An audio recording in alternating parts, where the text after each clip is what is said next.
Olá pessoal, eu sou a farmacêutica Gabriela Klein Couto e essa semana a gente vai conversar sobre um tema bastante comum na vida de várias pessoas em algumas épocas do ano, que é a tosse. Bom, o que é a tosse, né? Ela é a expulsão de substâncias que são irritantes ou indesejáveis para o nosso organismo. Então, nem sempre tossir é ruim. Por exemplo, quando uma criança se engasga ou quando a gente mesmo se engasga, a gente tem a tendência a tossir para poder eliminar aquilo que não tá legal ou que foi para uma via que não era correta.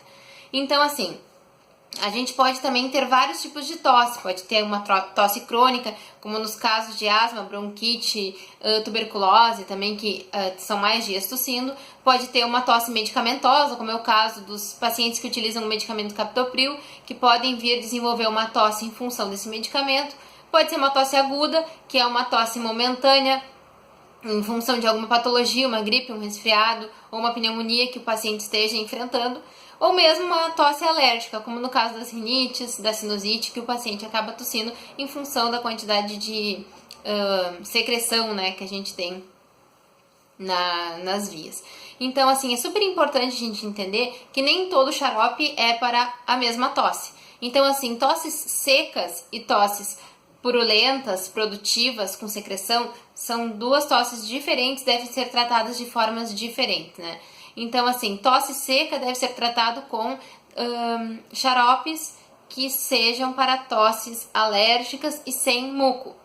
Já a tosse produtiva, que é a tosse com secreção, ela deve utilizar então um xarope que seja mucolítico, que possa expulsar aquela secreção. E por que eles são diferentes?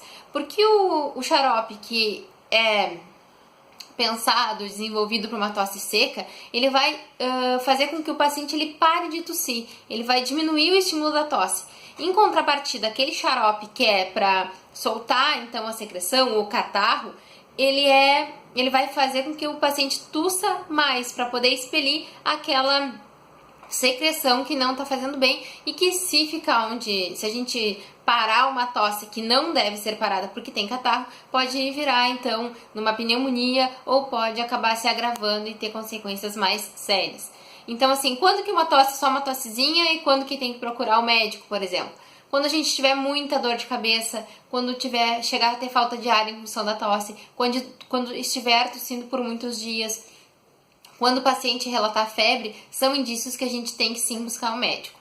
Outra coisa legal de se falar aqui é que crianças não devem tomar e não podem tomar, se a gente vê na bula lá do medicamento, elas não podem tomar medicamentos, né? Porque elas são muito pequenininhas.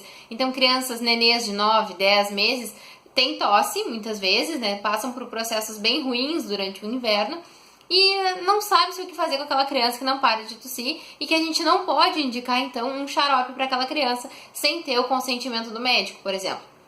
Então, o que eu indico sempre, o que eu falo para vocês? Uma alternativa bem boa para tentar fazer com que aquela tosse acalme é fazer nebulização com soro fisiológico.